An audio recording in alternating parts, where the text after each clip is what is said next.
Hey guys, welcome back to the show. I hope you guys are doing well. Who's queuing for McDonald's right now? Like seriously. Let me see. So I'm just waiting for the rest of the team to be ready. But we'll be starting really soon. So even if you're queuing for your McDonald's, we hope you'll tune in to our live, our weekly parents huddle. Today, these few weeks we're going to be talking about feeding, not just any feeding, but feeding in general, like what are the first foods that they can have, traditional weaning, baby-led weaning, and we are also going to talk about breastfeeding as well. But we decided to keep breastfeeding for the next week. So this week we'll be focusing on other topics. Here she is. Hi, Lucy. Hi everyone. She asked you a question. Seriously, who's queuing up for your McDonald's? Yeah, man. Okay, she's whetting my appetite. I didn't know McDonald's is open today. I'm a little bit backward news. But yeah, it would be great to have some McDonald's today. But okay, not something I'll eat for first food anyway. Okay, what's it going to be about today? We're talking about feeding. How many parents here have introduced their first foods, or you haven't had any idea and you've got a baby about to start solids? All this we'll be talking about. We'll be sharing our experiences as well as the tips to help you and some information about feeding your child their first foods and so on during our show. And today we're going to have Donnie, safety expert. He'll share with us some tips on eating safe as well. Okay, we'll be starting in a while, so bear with us. I'm still trying to stay at 1 meter away from Michelle. Hi. Hello, Adeline. You can see the. Yeah, I can't see you. We have to. Oh, yeah. We're just trying out this new StreamYard thing. Oh, Adeline, look, your comment is on the what do you call it? The interface of the what? The live video. Hi, Adeline. Can you see us?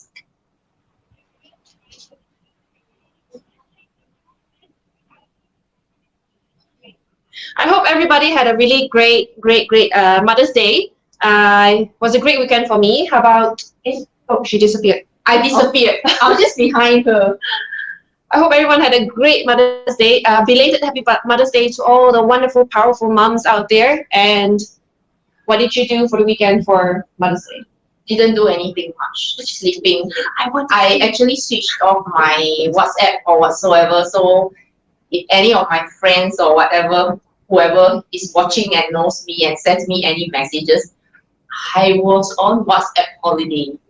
Why WhatsApp holiday? Because it's Mother's Day, right? So I decided to take a break. I didn't do anything. It's not something that we celebrate at our home. So, well, it just passed by. My youngest daughter cooked curry. Yeah, so we had curry yesterday evening. So how did you spend your Mother's Day, Michelle? It was a pretty long weekend. So all I asked my kids to do was, can you please sleep a little bit longer in the morning? No, but he woke up at 6:30 a.m. and I had to wake up too, obviously. So that didn't go. And then after that, nap was a bit of a struggle because at home it's a bit difficult to burn out all their energy. So I was like, please, it's Mother's Day. Can you please nap so that I can nap too? And then I was trying to go toilet in peace, like just have a toilet. Seriously, toilet.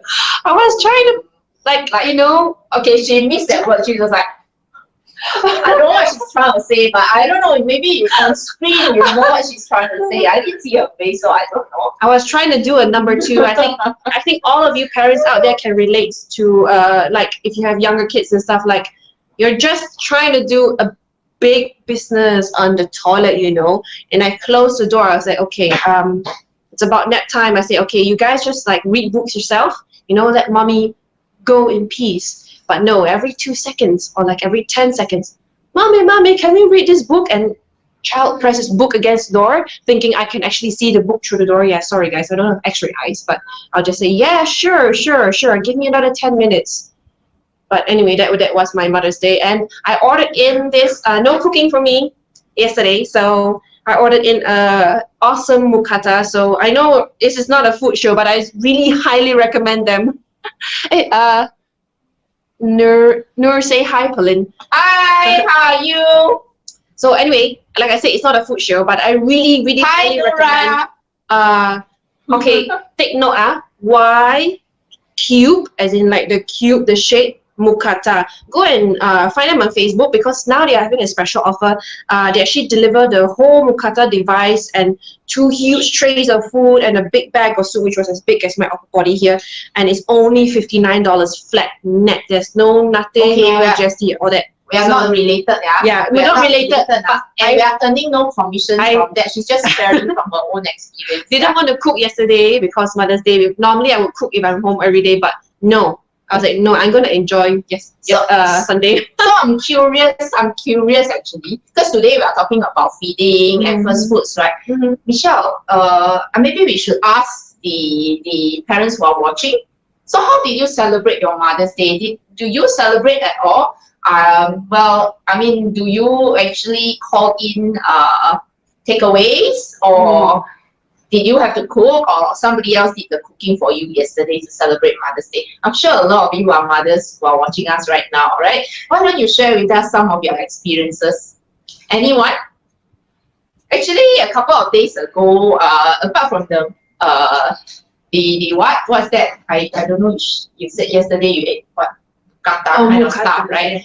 So I'm not a big fan because I'm mostly vegan actually. So we actually recently found that the soup spoon also actually offers ready prepared meals. I'm not sure how many of these pre-packed or pre-prepared meals there are out there, but I think it's a wonderful way actually for us mothers to actually take a break from cooking. You know, CB, right? Most people are at home most of the time. And I don't know about you guys, but I find myself morning, okay, we do juicing every morning. So celery juice takes a while for the whole family.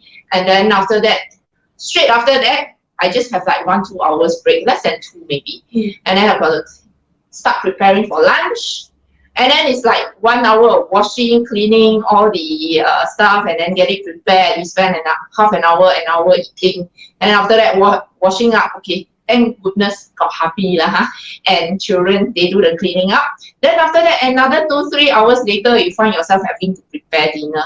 It's a lot of work. I mean, I haven't found myself having to rush from morning till evening, cooking all the time, and in between you're like, I'm hungry, and you start having to prepare food all over again. So it's a day in, day out affair. And then on top of that, we still have to do a lot of grocery shopping.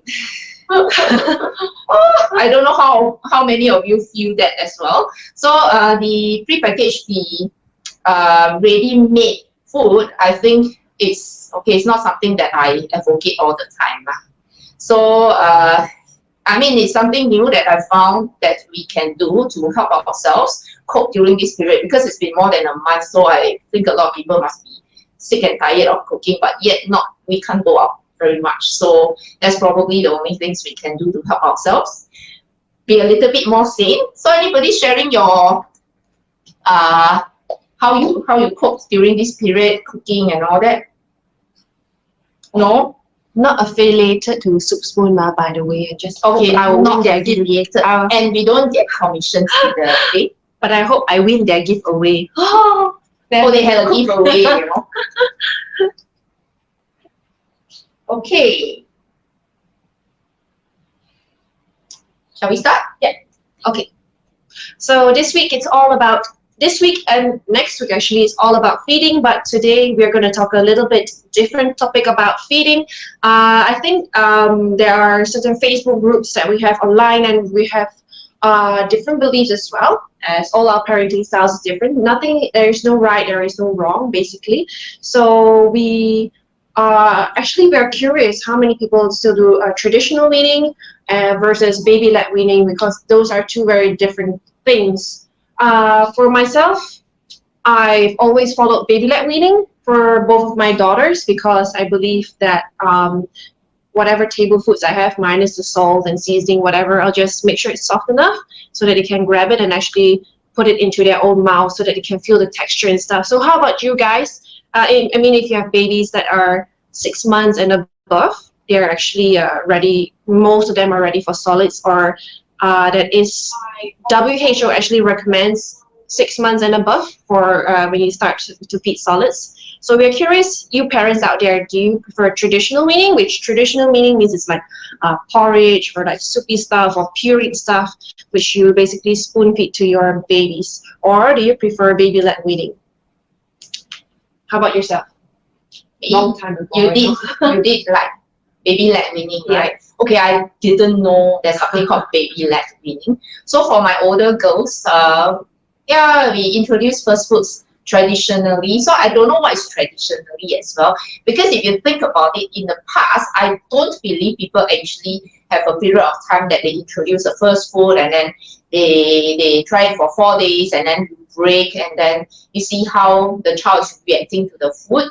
This is actually for people who have allergies, I believe. So after that, then you break for a while and then you introduce the second food, and then you know, oh, the child can actually take 2 kinds of food. I'm not sure how feasible it is to do in olden times. So whether it's traditional or not, honestly, I'm not too sure. I think it's something that the society came up with, just like everything else, right? In the past, we never have any of those. It's just the standard at some point that the, I don't know, medical world or parenting world think is the standard, and then we see it as traditional. So I use that way to actually introduce semi-solids to my kids in the early days. But I find that information on that has been really one thing. And the reason why we are even talking about first foods today, or feeding and all that, is also because somebody who watched one of our Facebook Live asked for us to share about this. So that's what we are doing now. And for me, I find that information about what foods to introduce at that point, that's more than 10 years ago, maybe 15, 16 years ago, when I first had my kid, right?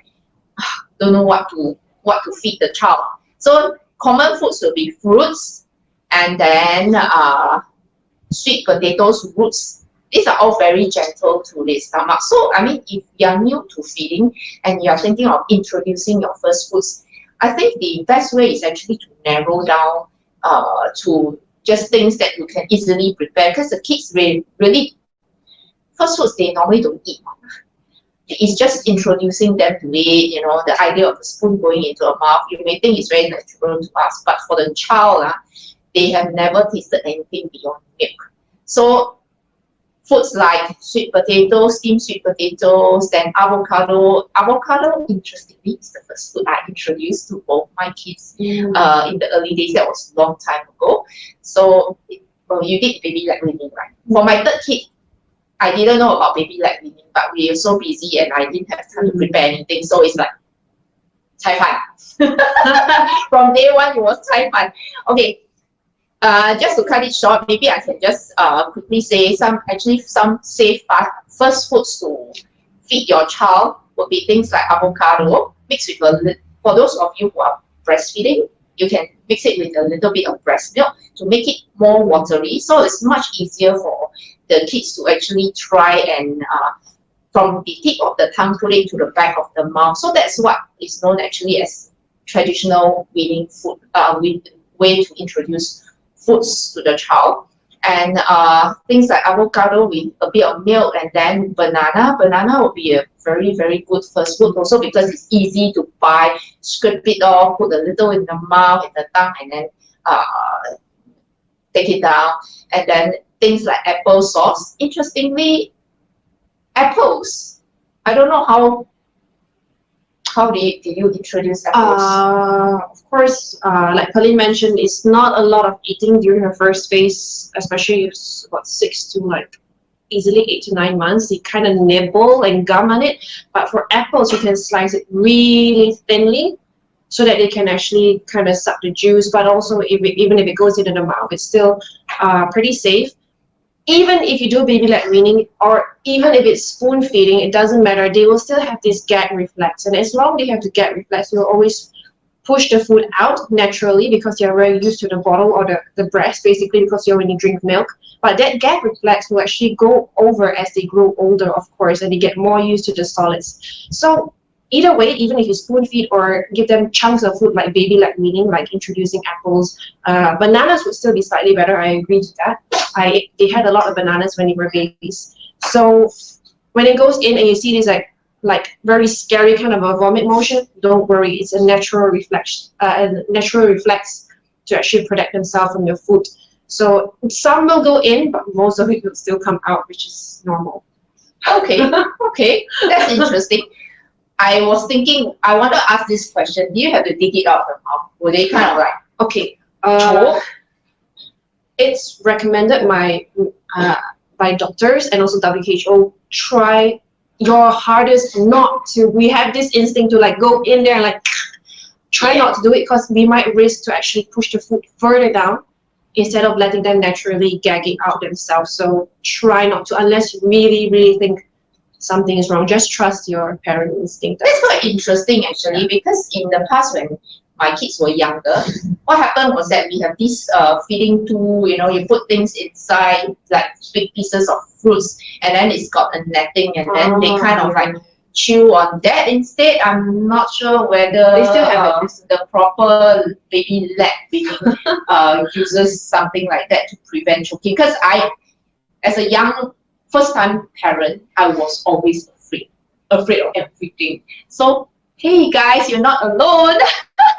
Yeah, I was really afraid, all right? I always make sure that it's small. So the reason why I asked Michelle about apples earlier on is because in the books that I read, we used to not feed raw apples, but actually make it into apple sauce. So then it brings the question to, would you want to feed your child and let them really try the food? Or actually in baby-led weaning, it's just basically to gum and, you know, figure out how to hold the thing, and it's believed that if the child is able to handle the food itself, they are able to eat it. So it's a very different, I would say different ways of looking and feeding actually, now that I think of it. So apple would be one way to see how different traditional way of weaning as well as baby-led weaning, how they differ, all right? So in terms of first foods, when should you introduce? I think there's one key area that everybody is thinking about. And sometimes we hear a lot of people asking, my baby keeps staring at my food, they can't always go and pick up my food. Does it mean that in baby-led weaning, Michelle reads more about baby-led weaning, I just do it because it's natural to me for my last kid. For baby-led weaning, would it be, well, where was I? Would it be possible for them to, like, say, start their solids like as soon as the child is ready to pick up food, or when? No. Is there a time? I believe both spoon feeding and baby-led weaning, we follow the same belief, 6 months and above. And also there are some signs like, of course, full neck control. That means full head and neck control, upper body control as well, so that they don't slouch. That's actually quite dangerous. And still follow the rule that is set by the World Health Organization, WHO, that 6 months and above, then only the children will be ready to have any kinds of solids. Okay, yeah. That's interesting, because different pediatricians actually recommend different ages. These days, we still hear people talking about 4 months. Actually, the WHO standard is 6 months. We are not medical professionals. We always believe that everybody makes their own choices, but these are recommendations. And even back then, more than 10 years ago, I already started my child only at my children at 6 months old, not any earlier, simply because sometimes they may be curious and they want to touch food. But somehow I think the reflex of bringing the food from the tip of the tongue to the back of the throat may not yet quite be developed. That's the reason why, and that's personally my belief, and I try to follow that. And also because I was exclusively breastfeeding, and I really wanted to keep the exclusivity for breast milk only for the first 6 months, which is the reason why I only started at 6 months. But I've heard different stories from different people. Like they'll say, oh, like old folks normally that's when all these things come in. Some people suggest that about 4 months they start to put like what's that, cereals into the milk, in a bottle to let the child take it in my honest opinion. Okay, we try not to give opinions, but I'm talking about my personal opinion. I don't agree with that, because if you realize the teats itself is small, it's allowing for just the milk to flow through, and sometimes cereals they do coagulate, so I don't think it's a really good idea. And I'm not recommending it anything, but I honestly don't think that cereals must be put inside, should actually be put inside the milk bottle for the child to ingest, because at 4 months old, sometimes the baby is picking up the bottles themselves, and then we may not be watching it. It may not be very safe. I mean, that's my personal opinion. What do you think? I mean, my parents used to do it, you know, that's what the older generation would say, oh, you're still okay. But I guess, I mean, maybe there are medical reasons that you have to do it. We don't know. I don't know. I mean, that's why we can't make recommendations. There is no right or wrong, basically. If we go back to the spoon feeding versus self-feeding, no right or wrong, guys. Whatever suits your lifestyle the best. Just found it an interesting topic to talk about, since one of the parents brought it up in a previous live that we had. So do you have any questions? I mean, you can ask any questions about feeding in this whole episode. Okay, so for our Parents Huddle, for those of you who are new to this Parents Huddle show, okay, in the past, when we first started Facebook Live, we were doing a lot of just baby wearing related stuff, but we find that it's very limiting. And if you know us well enough, baby slings and carriers is just one part of our company's business. So we run 3 different stores, baby slings and carriers. That's what you see here on baby slings and carriers channels. We are not playing on other channels at the moment. We've also got baby gates and safety. And the third store we have, which is the latest to join our company, is actually Clean Food Haven. So baby gates and safety actually focus a lot on safety products, and we talk about eating safe, playing safe, and what's that? Sleep safe, you know, everything related to safety, home safety as well. So mainly for kids, and for Clean Food Haven, is our belief that we are what we eat, and we want to ingest good food, clean food, to make our bodies strong enough, especially in these times, right? COVID, who knows, right? The best way to protect yourself, wear a mask when you're out lah, Apart from that, if you are not well, you stay at home. And also hygiene, practice good hygiene. But what about the foods we eat? Because the foods we eat actually determines how healthy we are as well, apart from the exercising. Exercising is really to keep fit. So these are the 3 companies we have, 3 stores that we have under our company. So later on, if you don't have any questions, we will be inviting Donnie to please like and share. Michelle, come lah. She's the like and share person. Like and share. We are okay. Parents Huddle is just these 3 stores that we'll be sharing knowledge with you as young families, as parents, what to do. You know, it's not just about baby wearing. It's about safety as well. It's about clean food as well, and we share tips with you on how to manage your baby, and also maybe family. So we really see Parents Huddle as a way, a community to get together for everyone. We believe in building up knowledge. I mean, I've been a mother for more than 16 years. I've got 3 kids. She's got 2 kids. And I believe there's a lot more that we can learn from everyone. And we hope that whatever we have in our experience, okay, here we manage tens of thousands of babies in the last 12, 13 years that we've been around. But there's always something to learn. While we may know certain things, I believe that there's always something new that different people encounter. And feel free, this is a channel every Monday that we have that you can feel free to learn. And then we also we'll be sharing some safety tips with Donnie, fronting it. And then we will also, at the end, we'll be having an extra special catch of the day No, we're not selling fish, but we will have Fish. I want fish. but we will be having a super special offer every time we have live. So hold on to the end if you want to know what is the catch of the day. So we'll be offering you a super special price, discounted item. May not be a carrier, maybe something else as well. Okay, so like and share if you think this will help other parents just like yourself. And we'll be moving on over to Eat Safe with Johnny. He's going to share with us a little bit more about what are the things to look out for when you are starting out solids. What are the big safety tips that he can offer to you as well. So we have Johnny online now. Hello, Johnny. Over to you. He'll be sharing more tips with you. See you soon. Okay. All right. This sorry about here. This is like a new COVID.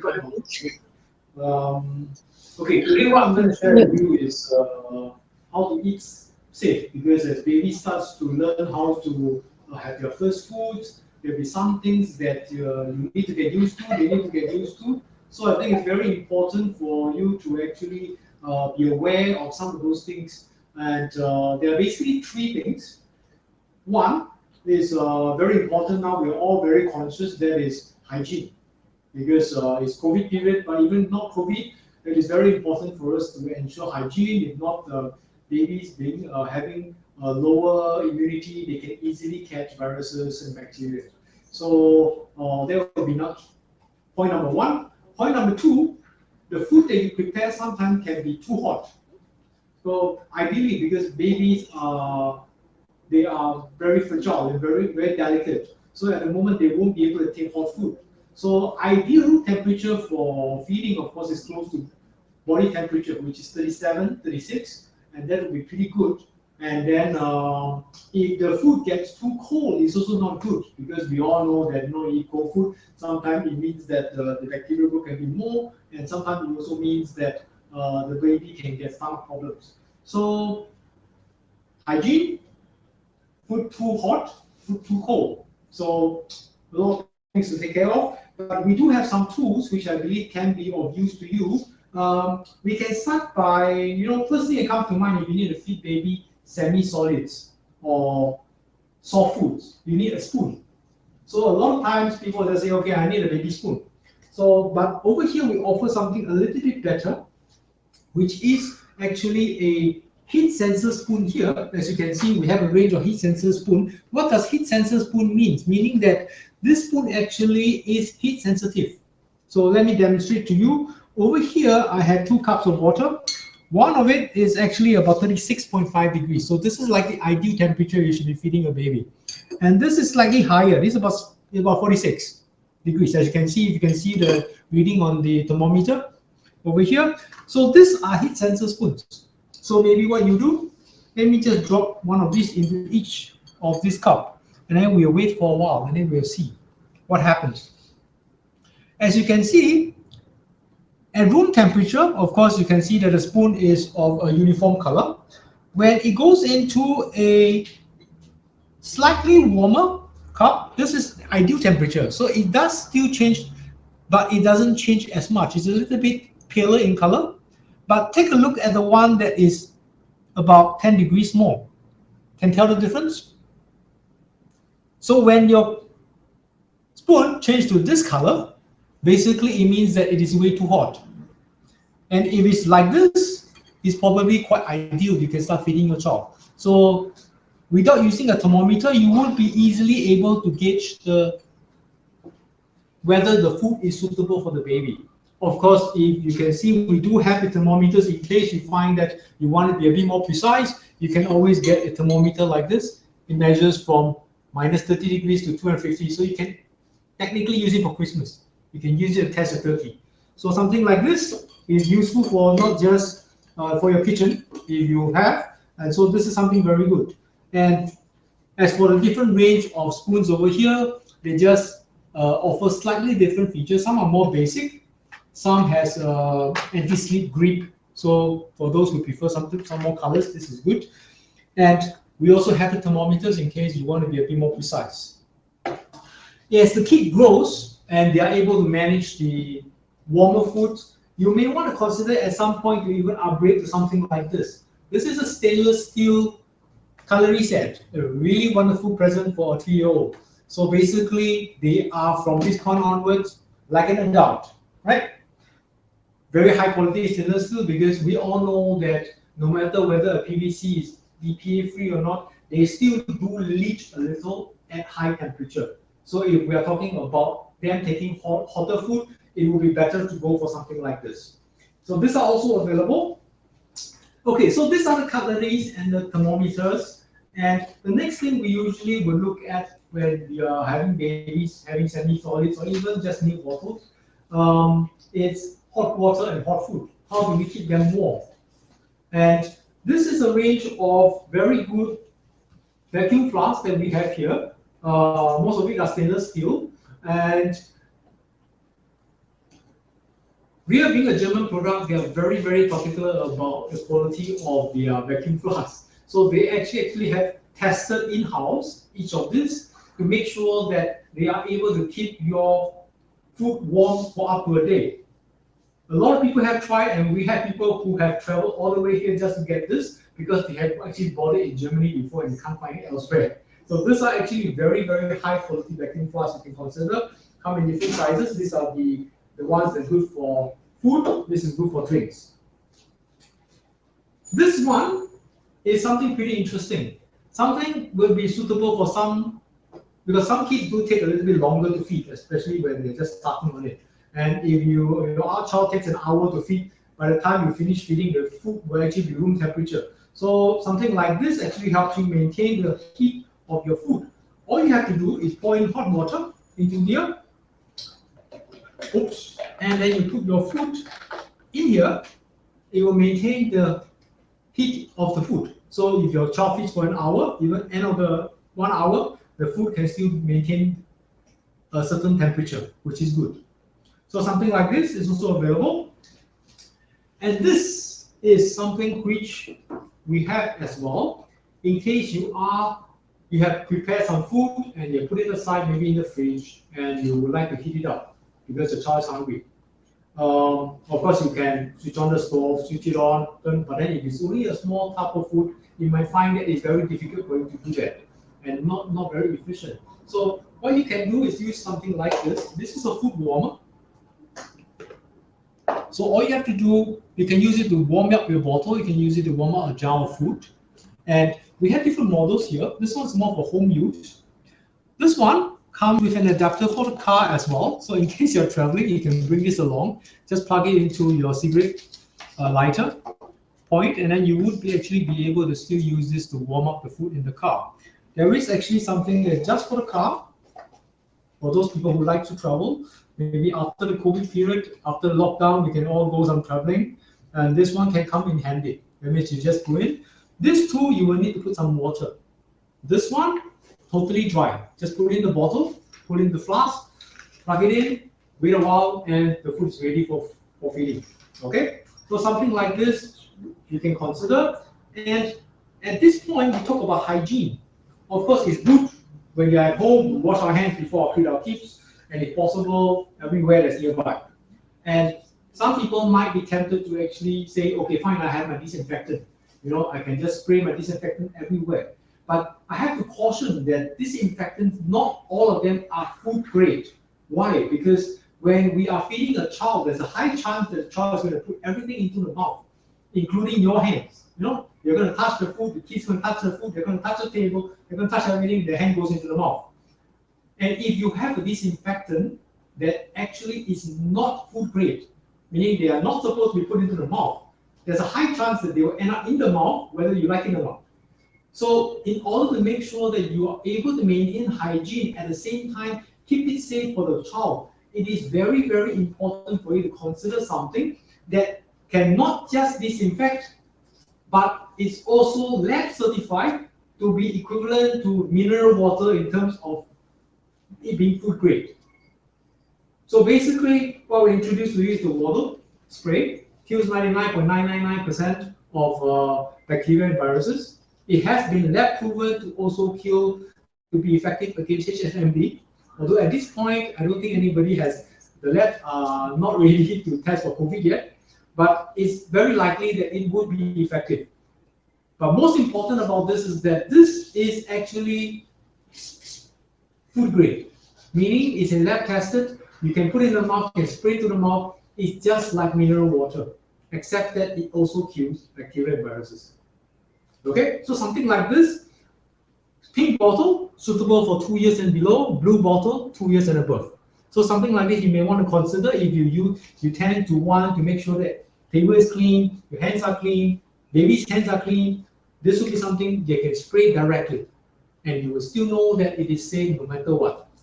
Okay, they come in big bottles, small bottles for you to go travel around with, and there's also a refill pack, 500 ml, so you can use this to refill. So all these are available on our website. You can actually go take a look and read up more about it. The technology they use is something called HOCl, which you can read a lot of literature online. It's actually a very established technology that has been used and very effective around the world in terms of managing bacteria and viruses. Okay, so today what I have covered basically is some tools for you to help your baby into the next phase of first foods, and I hope that's helpful for you. You can find more about these products on our website, either baby slings and carriers for some of these products. For the other safety products, just visit Baby Gates and Safety and look for them. If you have any questions, you can always send it to us. Thank you. Bye. Thank you, Donnie. Thank you, Donnie, for sharing so much about food safety. Yeah, didn't know that we have to test for all this. Last time I used to use my fingers on the Then I use my lips because it's very sensitive, right? And unfortunately, now that I know better about safety. Thank you, Donnie, once again. Yeah, for showing the differences in temperature for the two cups of water. And what happens is that a lot of times using our body parts, sounds so wrong, to touch the food, actually our lips, our fingers, and so on and so forth. But I think may not be a very good gauge of the temperature of the food that kids are going to take, because babies, their mouth, their skin is a lot more sensitive than our adults one. Because in the past, I would try and then it's okay, and then I feed my child, this is something warm, right? Especially applesauce, very hot. Then I'll blow and then stuff, and then after that I put it into my kid's mouth. And then it turned out it's still too hot. For me, it's really fine, it's just warm. And Donnie also previously mentioned to me, it's actually not so hygienic. Yeah. So I mean, I don't know, different, sometimes it may be you feeding your child and maybe it's okay between you and your child, but what if you have somebody else feeding your child, preparing semi-solids for you and feeding your child? A thermometer is a very, very useful thing. You can use also the heat sensor spoons to see whether the food may be too hot for the child's mouth, because that also affects their experience altogether when they are being introduced new foods, and we all want success for everyone, right? So, Michelle, that I think we will end the show for today. Next week we'll be talking about food again, but I think from censored.